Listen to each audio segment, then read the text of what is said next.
where we are bringing convention-style entertainment directly to you. Today, we're going back to the Halloweentown with the stars of the beautifully twisted classic, The Nightmare Before Christmas. And now is the time for all of you in our chat rooms to begin submitting your questions to our panelists.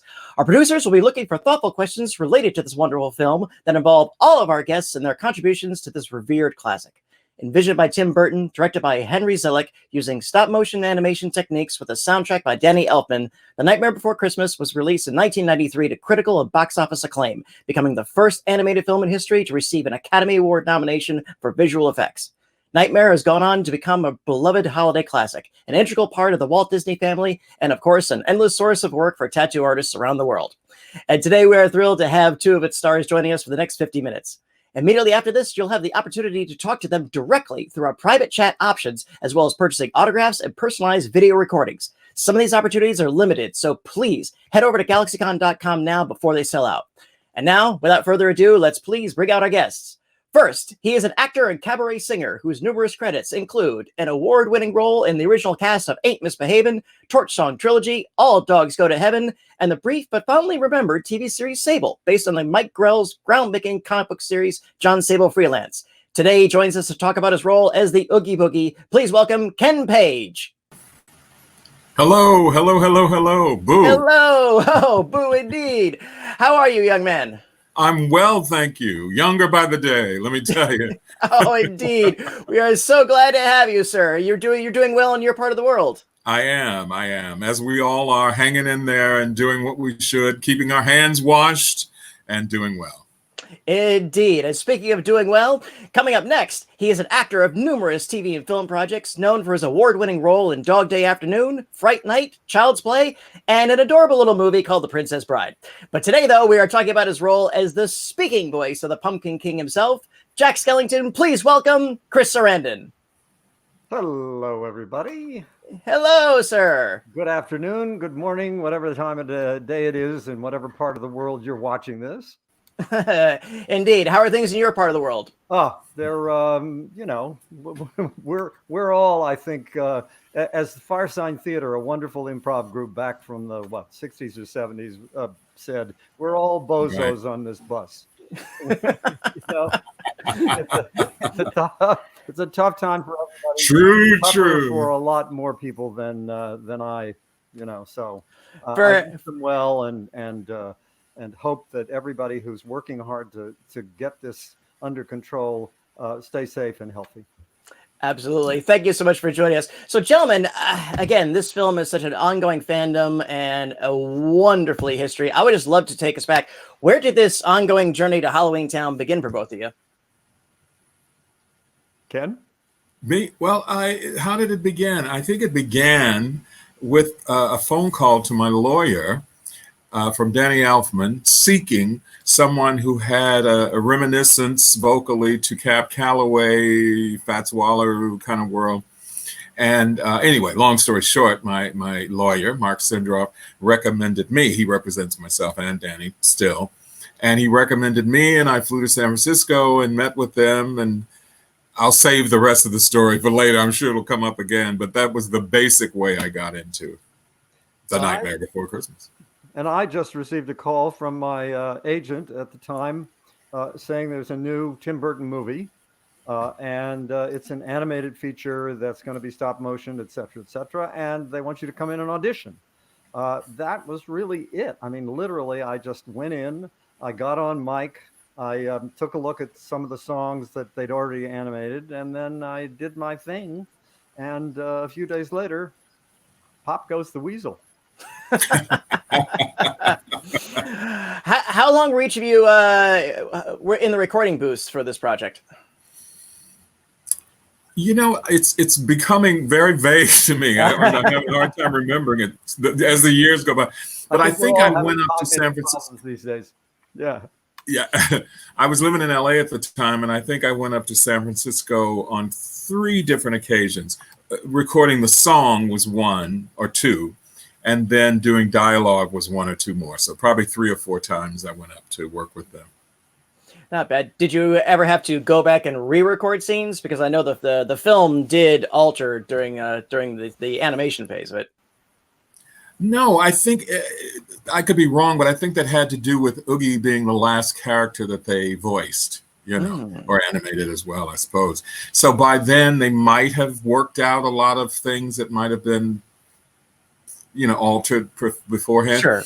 By the time I got there, I think they were pretty much down to this is what it is, and this is what we need. And so it was pretty straightforward, I spent the 2 years, I guess it was, of the actual creation of the movie, probably 4 trips from, at the time I was living in Los Angeles, flying up to San Francisco and working with Henry Selick in the recording booth.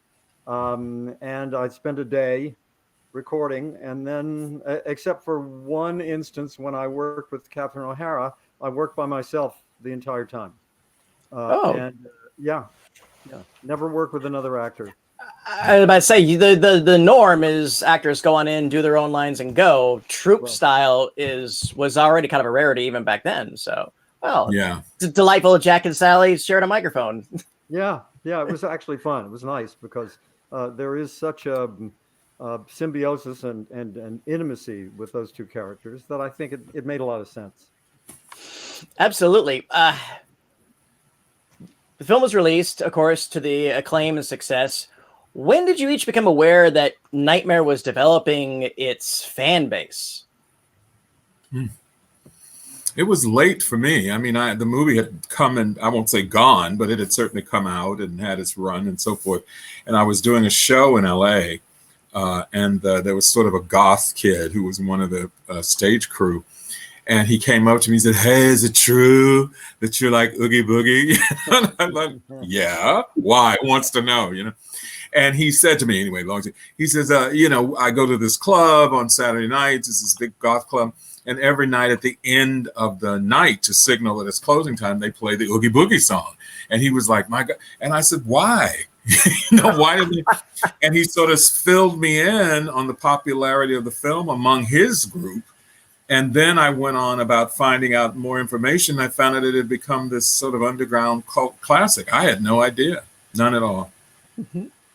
I discovered it really as a result of having gone to a number of conventions, some of the earlier conventions. This was a few years ago, when I was primarily going as Jerry Dandridge from Fright Night, and Prince Humperdinck from the Princess Bride. I almost forgot the name of the movie, and there was a sort of uptick and then a crescendo of people who were Nightmare fans, and it just sort of happened over a period of years.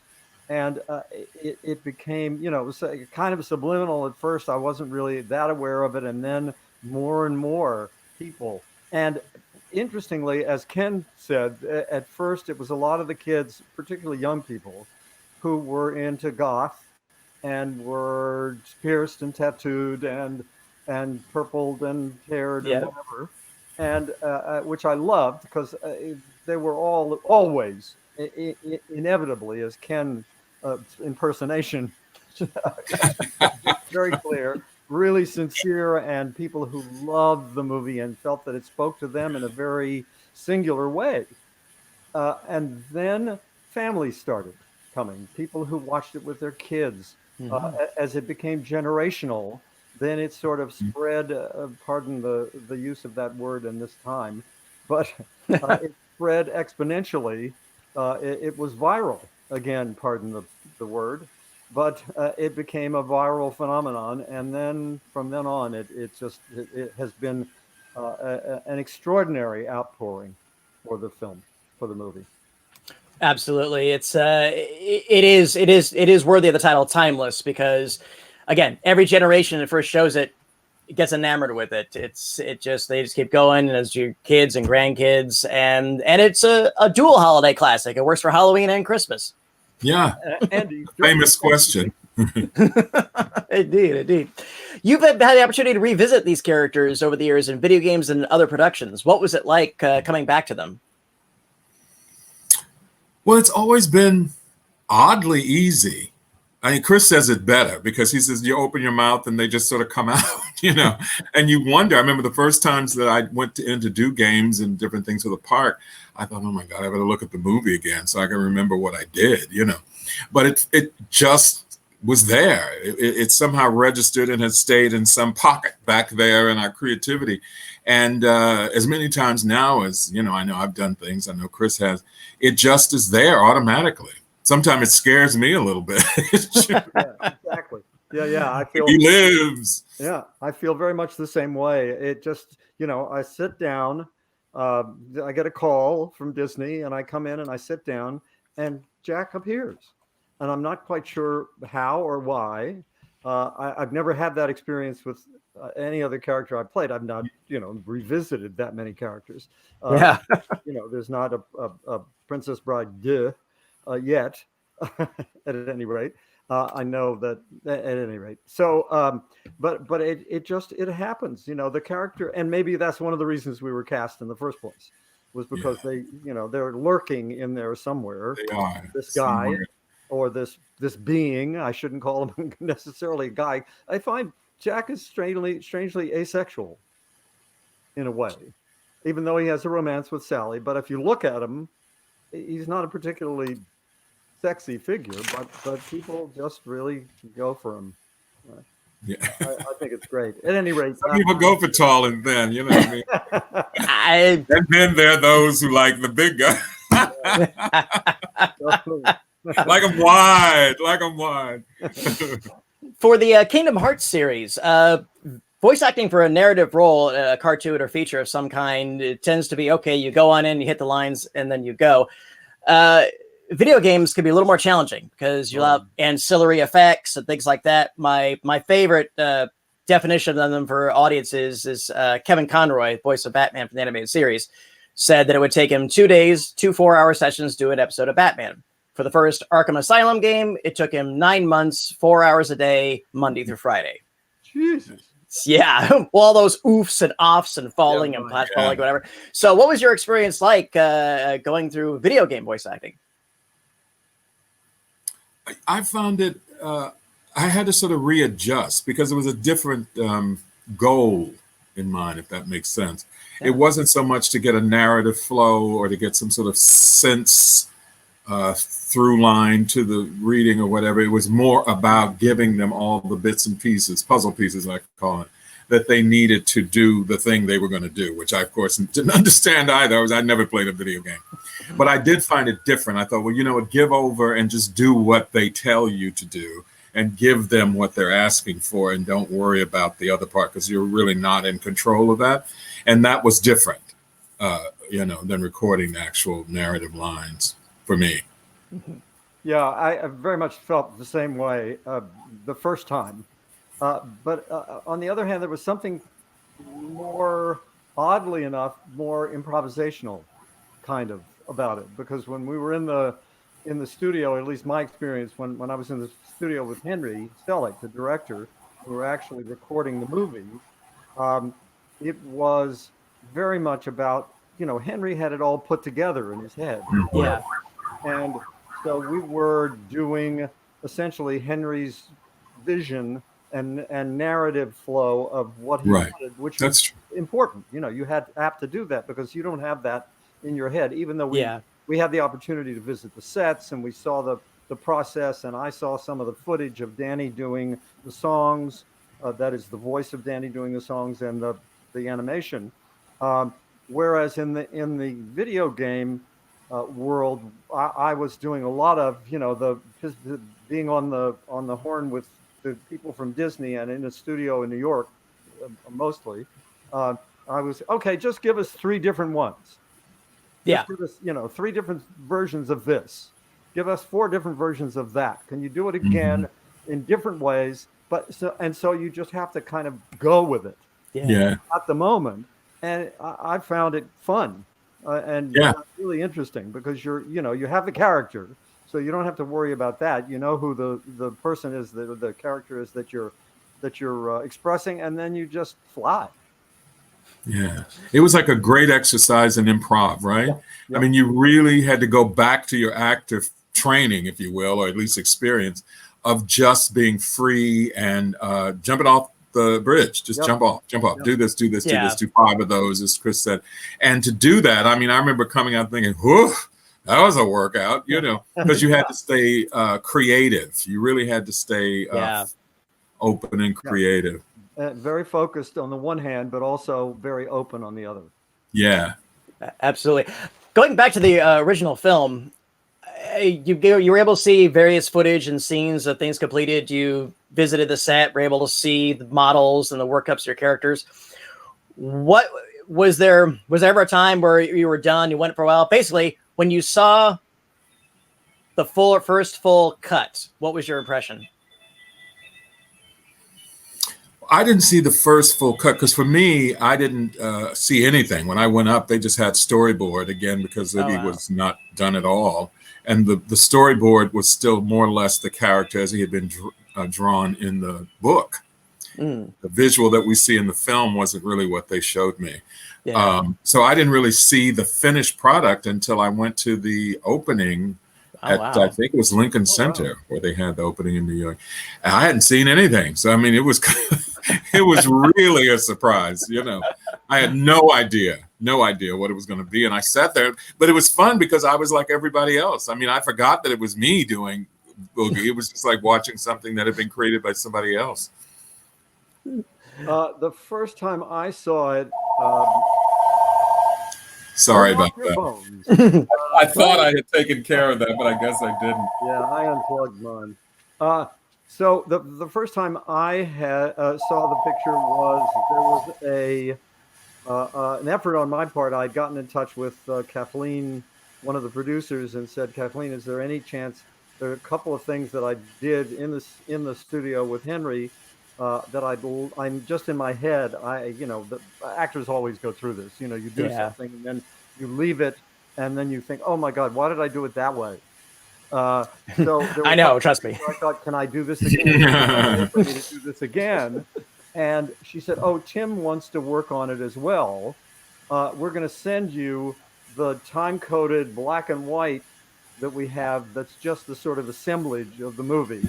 And then you take your notes, Tim's got his notes, and you and Tim Burton will get together and work it out.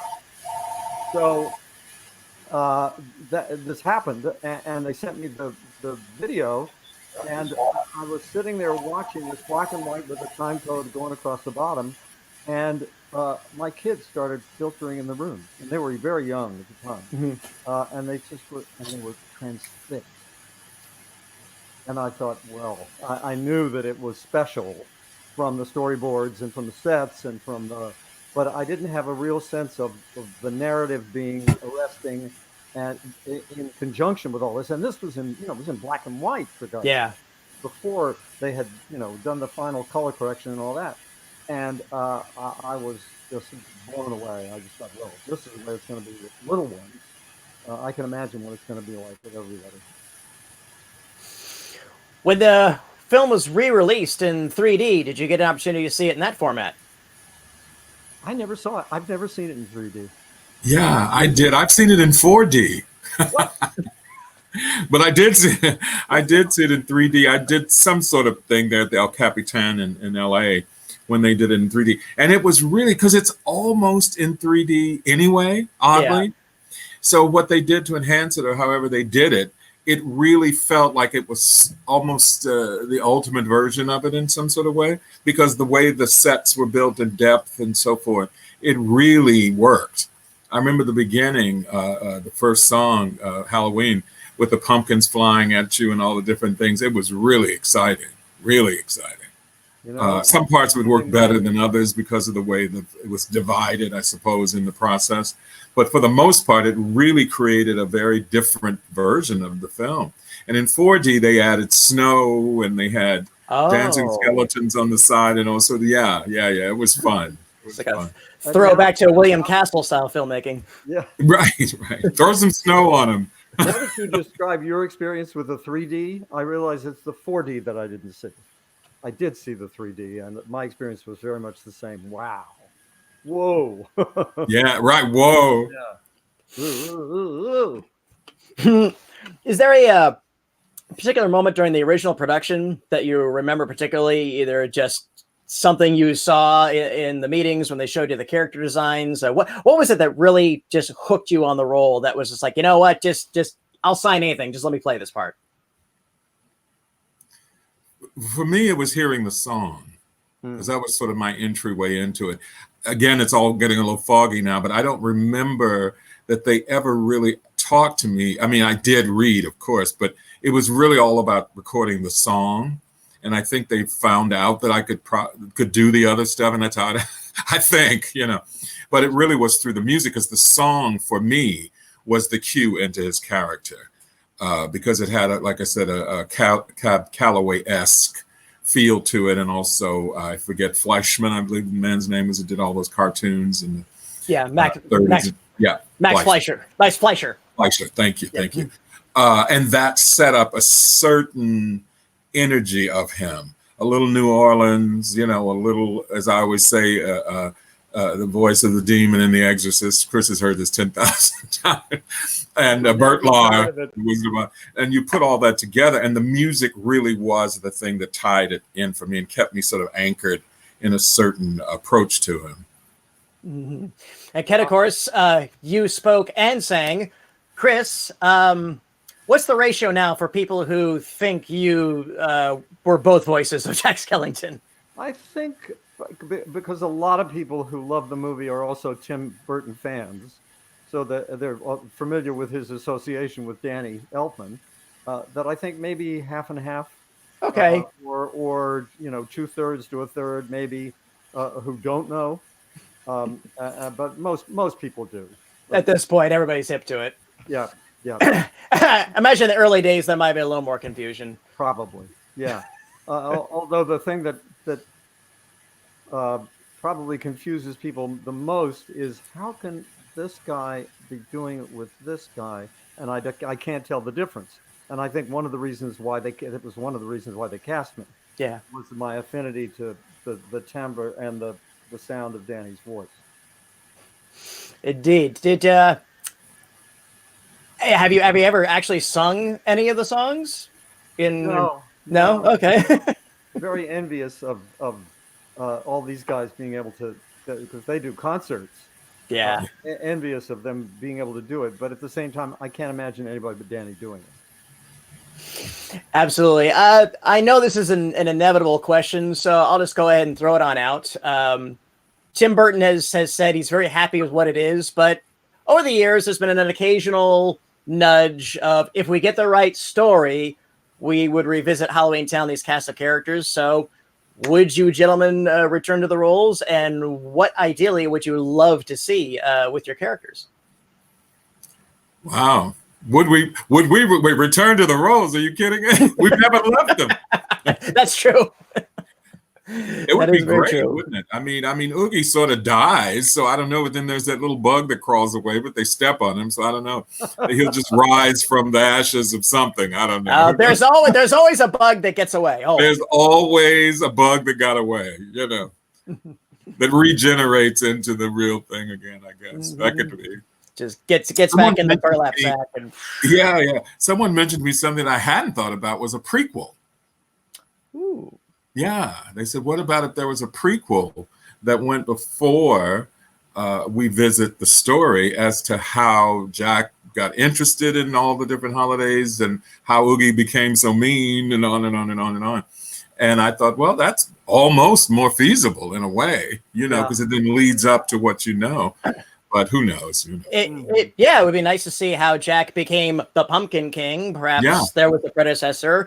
And I without getting too grisly or whatever, it would be nice to see a little more of what made the Oogie Boogie the bad one in a realm of beings that looked bad, but said they weren't mean. Well, in the conversation, I likened it to the whole thing they've done with Sleeping Beauty, with bringing Maleficent out of the story. And now there's a whole two, I think, movies about where her storyline began and why she was mean and why she cast the spell and the realm that she lived in. And I thought, well, I guess that could happen for Oogie. Why not? I mean, why is he got a gambling casino going on? Did he have a gambling problem before? I mean, you know, who knows, right? He owned the house and he still lost. That's right. Yeah, there you go. Never bet against the house unless you own the house, I guess, or something. There are schools. Even if you do. There are schools of thought, certainly, of people who say, why mess with perfection, on the one hand. But on the other hand, this is such a well-loved, wonderfully loved story. Yeah. And the characters. I love the idea of a prequel. I'd actually not heard that offered. Although I don't hear any rumblings from London or wherever Tim is indicating that he's ready to commit himself to anything. So, yeah. Well, once it's in a minute, though, I'd do it. Absolutely. What's been your a moment with a Nightmare fan that you've come to treasure? The one that jumps to my mind the first is I think we were in Austin, Texas. I want to say I remember being there. I don't know if I was there alone. I don't think so. I'm never alone. I was always with Chris. But at any rate, they had the floods and all the things that had gone on in Austin around that time. And there was a lady who came up who, she looked a little weather worn, and she said that her mother had told her to go because they had just lost their house and everything in the floods. And her mother said she had bought the ticket ahead, and it brought her so much joy, the whole Nightmare Before Christmas experience, that her mother convinced her to come anyway, and that it would at least lift the burden of what had happened to them, and she'd feel better about it. And she was teary, and she said it had worked, that she did feel better. And for at least 2 or 3 hours, she sort of forgot about the situation that her life was really in. And I remember thinking, you never know. I mean, you're sitting there, you're signing autographs, you're talking to people, but this was a serious delivery from what her life was like. And I always try to remember that whoever walks up to the table, you never know what joy the experience is bringing them, and therefore through you. That's right. I mean, in a way, it's kind of analogous to doing a theater piece, being in a play. And that is that people say, well, you're doing the same thing every night. You're greeting people at conventions. But the fact is that it's different for the audience every night. It's different Absolutely. for the fans at every convention. So I agree with Ken in the sense that you have to look at it as this is a singular experience for this person. So you got to go for it. You got to, go out there for them. And my experience, I can't think of something specific so much as a kind of cohort of kids, particularly in this kind of goth world. A lot of them who are growing up seeing themselves as being very different from everybody else, of being somehow singularly picked on and not having a niche in the world, bullied often, who will come up literally weeping and saying, I can't tell you how much the movie has meant to me because it got me through a really horrible time in my life, where I would go back to the movie and I would say, oh, okay, everything's going to be all right. I understand because I believe in these characters and they somehow speak to me. It's extraordinary. Outstanding. It's a great gift. Yeah. It is. It's an eternal gift. And I think among the fandom, you remember your first time. I don't know of a Nightmare fan my age that even though they would get the subsequent Blu-rays, the DVDs, everybody still has their VHS. It's still I still said it's the only thing. I was like, you got a VHS? Like, oh, Nightmare, of course. I know, right. Well, sometimes people bring them in to get signed, and it's always like they've unearthed it from some foreign land somewhere. You think, oh my God, a VHS, But most people who got it originally, that's what they had. Mm-hmm. Indeed. Here's a question. Did you ever get an opportunity to meet any of your foreign language counterparts over the years? No. No? I. You can? No. I remember the surprise. I was in Amsterdam and the movie was there shortly after it opened in America, and I was so excited. I thought, I'm going to go see this in Amsterdam and hear myself and everything. I went, and of course, I looked and I realized, you're not there. This is somebody else's voice. I think it was in German or something. And that's when I realized, oh my God, of course, they've redubbed it everywhere in all these different languages. But of course, they all pattern themselves on what our voice work was. So I take part of the credit, but they've done all sorts of them. I wonder how many there are. That's a good question. Did they? You may not believe this, but I did not know that there were dubbed foreign versions. How stupid could you be? Could I be that I wouldn't have thought of that? Yeah, I didn't know. I didn't, really think there were either. Yeah. But I do have it. I believe I have the soundtrack one in, I think, German. I think I have the soundtrack. I may be confusing with another Cats or something in German. It's all one big thing now. But interesting that is the case, though, isn't it? But I would love to know, and I don't know. I have to look it up. How many languages it's been converted into at this point? Yeah, because when you think about it, because we've all, we've done movies where our voices have been dubbed by actors in foreign countries. Why wouldn't it be an animated movie? Sure. The problem is that it's not our image on the screen. Yeah. Right. Bye-bye. So their experience is... Yeah, they know nothing of us. Yeah. I did get to hear, working on one of the Kingdom Hearts, I heard the Japanese voicing when they were redubbing, I guess. We were redubbing our own, but the Japanese voicing had been there, some of it. And it was very interesting hearing that take on the character as it was just very interesting to hear it, certainly in another language, but just hearing the tonalities and things that they were bringing to it from the original.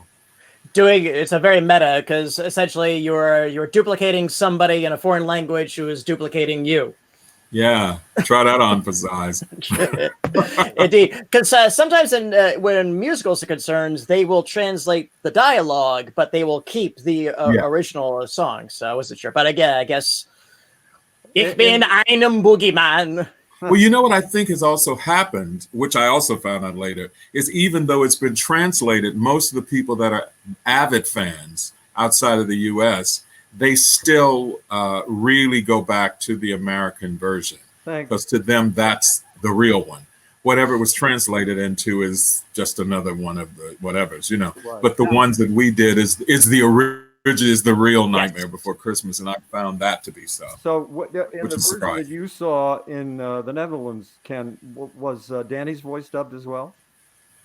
You know what? I didn't see it. I was going to go, and I realized when I saw the poster, that we were not involved. And I thought, oh, right, it's in another language, Right. Do you know, Patty? Don't know offhand. If we right now we're still trying to get our chat room fixed up. So if anybody in our chat room finds this out and we get you on, we would love if somebody could clarify that for us. Yeah, that's absolutely. genuinely, and I for one would be moderately curious to listen to foreign language versions of the songs. So yeah. Moderately. And Chris may because I love the original so much more. Well, Chris may be correct, or you, I think, said it, Randy, that they may actually leave the songs in the original. I don't know. We'll find out, right? Could be on a case to case, absolutely.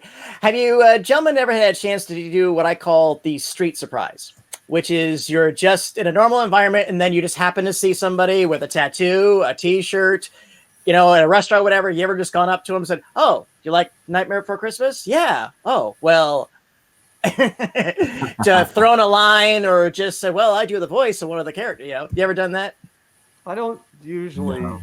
go at people. I do see stuff all the time. Okay. Yeah, but I'll never. Well, I don't think they'd believe me. Unless I went to a deep improv on doing the voice for them, which who wants to do that? I think they'd be like, yeah, aren't we all, First, I do remember the first time I ever saw a tattoo, a Jack tattoo, which was some years ago. But the woman walked up and literally opened up her bodice. Décolletage. And there was literally a seam all the way across her chest. And I was like blown away completely because I'd never seen one. And since then, obviously, thousands. I mean, it really is, because you realize these are tattoos. These are not something go wash off after the weekend. This is their permanent. And Chris, you remember the woman who wanted us to sign her, literally, and she was going to tattoo over our signatures. Yeah, I've had any number of people ask me. Yeah. Indeed. And speaking of autographs, those of us watching out there, at the end of this, we have opportunity to purchase autographs from these gentlemen, as well as opportunities for private chat. So head on over to GalaxyCon.com and check that out. Those offers will be available today, but don't delay, because on the private chats, some of the opportunities are limited. So going back to this, what's the most eccentric exhibition of Nightmare fandom you've ever witnessed? I think I just described mine. Probably that. Yeah. Right. Yeah. Really just letting them hang out so that I could just bring see the scene. Yeah.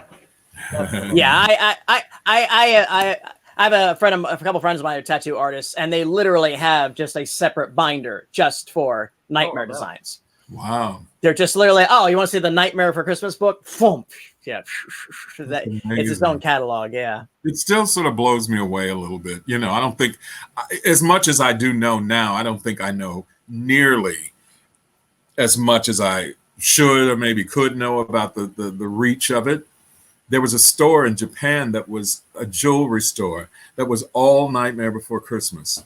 And it was a legit jewelry store. I mean, it was silver, beautiful rings and things. And a lot of them were the different faces of Jack and all kind. And I said, this whole store is only this? And they were, yeah. And they were obviously making a profit at it. So who knew? Who would think, And I am endlessly surprised at the cavalcade of merchandise that Disney's come up with for the movie, because literally every con I've gone to, I see something that I've never seen before. Right. Yeah. And it keeps coming. They keep turning it out. Yeah, it's extraordinary. That's the Disney machine. That's absolutely what they're good at.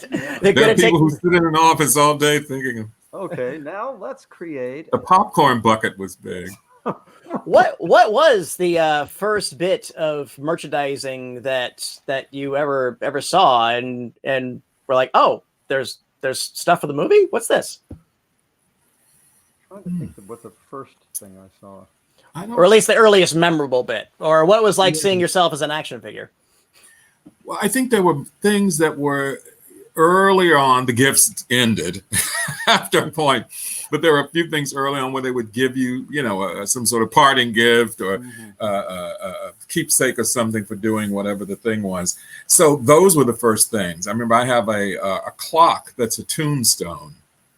That was one thing, and then there was a collectible plate that I have, and they were numbered, and there's only so many and so on. So those things were the first things. And I think that might have been before, I don't know for sure, but before it started being marketed out to the public. These were just things they made up for collectors and so forth. Right. I guess that's the public. But they gave them, out as gifts, sort of. I got, and I didn't get it from the fan, and I'm trying to remember who I've got it because I've had it for so long, a cookie jar of the tombstone. A ceramic cookie jar. Well, you know what? I'm going to show you guys something. Oh, really? Yeah. That I have. Can you see that? Oh. Isn't that great? And the bats are in there, and when you wind it up on the bottom, it plays. Maybe you can hear it. I love it. Ooh. I'm going to bring my cookie jar next time. Yes. Isn't that fun? That's my favorite thing. Oh, that's outstanding. I also have some stuff from the original sets too. Just a couple of things. Such as? I have Jack's blackboard that he's writing on with the formulas and all that. Yeah. Yeah. And I have 3 or 4 of the original heads. Jack heads. Oh, wow. Yeah. And where are those kept? Nowhere you can get a hold of them. The safety deposit box in Zurich. In Zurich, exactly. Indeed. Well, we're still working on the chat room, but our producers just let me know that we think we have a couple of questions. So, Jude, why don't you go ahead and put up one we got? This one comes from Erica. Do either of them have any unique Jack or Oogie Boogie items? And There's the snow globe. snow globe. Erica. This is one thing I have. Yeah. Erica, you must be telepathic because you sent your question out to our panelists. All right. And we just spoke about it. Indeed. Jude, do we have another one? If not, let me ask this much, because you both are actors of a tremendous body of work. You came up through theater. You've done work on the screen. What advice would you give to aspiring young actors? Usually when young actors or their parents, often it's their parents, yes, who say, my son's a theater student. What would you say to them in terms of what they should do in their future about being an actor? And my answer usually is don't. Just don't do it. Forget about it. Because it has to be, because often people do it because it's something that's romantic, or they see it as being an avenue to celebrity, when in fact it has to be a calling, because the constant rejection, particularly early in careers, is there all the time. And actually, not just early in your career. I'm sure Ken feels the same way. Never ends. We're rejected all the time, all the way through our lives. So you have to be thick-skinned and feel like this is the only thing that you can do in life. Yeah, I always passed. There was a lovely actress named Teresa Merritt, and I did South Pacific with her, my first show actually. And she played Bloody Mary, and I, told her I wanted to go to New York. I was working in summer stock in St. Louis, here in St. Louis at the Muni, and she said to me, "Why?" And I said, "Well, because I have to." And she said, "Okay, that was the right answer." Mm-hmm. She said, "Because if it's not something that you have to do, you're not going to make it." It sent chills through my spine, But she was absolutely right. Like Chris said, you have to have the drive to withstand the mountain of rejection and things that go on. Even when you're successful, sometimes there's a downside to it. Exactly. And if you are not equipped, if there's not a love and a fire burning inside of you about it, it's hard to navigate all those waters, So I would say to young people, make sure it's really what you want to do. Yep. Yes. And I usually say, which they don't really want to hear, I say, but if it's not, it'll tell you soon enough. You'll get tired of it, or you won't be able to weather it, and you'll. And in conjunction with that, have a plan B. Yes. Absolutely. I always tell youngins, like, in the auditioning processes, just remember this: you're not auditioning for the part; you're auditioning to make an impression with people behind the table to get invited to audition again. Yeah, the ongoing. Yeah, it is because you're never not know. getting the part, so don't even know. But you never know when 6 months down the road, hey, you came in. In LA, that's particularly true because a lot of times, they have somebody in mind, or there's a specificity to the part, but being in front of the people is a big thing. Yep. Getting in the room, as they say, the room where it happens, is a big thing. And that makes a lot of difference. So some people I know who've gone and said, "Oh, well, I knew I wasn't going to get it, so I didn't worry about it." I thought, yeah, but you were auditioning for, Martin Scorsese. You didn't do your best. Yeah. That means when they see your name again, they're going to say, next, before you ever get in the room again. Yeah, exactly. Mm-hmm. Indeed. I think we have one more question. Jude, go ahead and lay us on us. This comes from Nikki. I'm currently in isolation with my 2-year-old daughter who wants to watch NBC every day. With Night Before Christmas, of course, due to a COVID diagnosis. And I was wondering if Ken or Chris had any streaming show or movie suggestions. Interesting. Is there anything show or movies during our sojourn from society that you've enjoying? For a 2-year-old. For a 2-year-old. Well, I would say one comes to mind, self-promotion, but All Dogs Go to Heaven is really great for someone at that age. I mean, it really is. It's a lot more fanciful in a certain kind of way. And it's a little girl who's about 4 or 5, who's the character. So that might be something for sure. Of course, there's the multitude of Disney things, needless to say. Oh, yeah. Yeah. I mean, talk about COVID movies. My wife and I just watched Mulan for the first time. No, I'm sorry, Moana for the first time. Oh, okay. One of the M movies. You're welcome. Moana for the first time, and we were transfixed. We loved it's it. beautiful. So fabulous in so many ways. There are a bunch of movies. Any of the great Pixar movies, I would recommend. They're not too scary and wonderfully done. Wall-E. Come on, we've got there's a lot of stuff out there, and hopefully, if you've got addressing the woman who asked the question, if you've got streaming possibilities, or if you have Netflix, or you have anything where you can pick and choose, there's just so much out there. Absolutely. And Nikki, thanks so much for sharing that with us. Gentlemen, we are just about at time, but I wanted to ask, do you have any social media platforms we could follow you on? And do you have any upcoming projects that you may have gotten in before the temporary closure of society that may still be on the schedule? Baking cookies. Tomorrow night I'm baking chocolate chip cookies. That's my next big gig. Chocolate chip cookies. I see. Getting down to the garden to continue planting. Yeah. And also looking through the freezer to see what's the next meal. I know, that's the big thing. It's like, okay, now the meal. What are we gonna have? Yeah. Well, so many things, that were on the boards were postponed or canceled or whatever. So a lot of the things that were there that I was to do or contemplating or whatever, they've just gone up in vapor.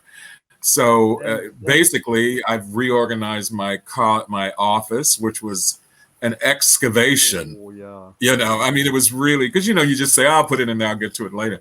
And when you go back to really organize, I came across things I'd forgotten I had and photographs. And so I'm trying to continue along that line of just organizing my life so that when we get back to working, boy, will I be ready. Yeah, exactly. Because sadly, the stuff that we do probably going to be the last thing, or one of the last things to come back. There's certainly other elements in the economy and in the in the culture that will return sooner than mass attended events, watching movies, watching television. Different, but also a group of people getting together to make a movie is going to be a long time in the future. Yep. I think we can have hope and confidence, though, that it will all come back. And I certainly look forward to seeing you gentlemen on stage or on screen. And I certainly look forward to seeing you back at our GalaxyCon stages, live in front of our audiences, live in front of your fans, and just sharing these wonderful stories and everything else. GalaxyCon viewers, we do apologize for our audience out there if we could not get to your question. We were suffering some technical difficulties, but this was the cast of Nightmare Before Christmas, and that was my time, but that doesn't have to be yours. If you'd like to chat with our panelists directly, you can, or purchase an autograph or get a personalized recorded message, please head over to GalaxyCon.com. And while you're there, be sure to check out our schedule of upcoming events like this. From us here at GalaxyCon to your home planet, we thank you for joining us today. Remember, Mother's Day is tomorrow, but there are only 175 days left until Halloween. Ken, Chris, thank you so much for joining us. Goodbye, everyone. Take care. We'll see you next time. Thanks. Bye-bye. Bye-bye. Boo. Woo.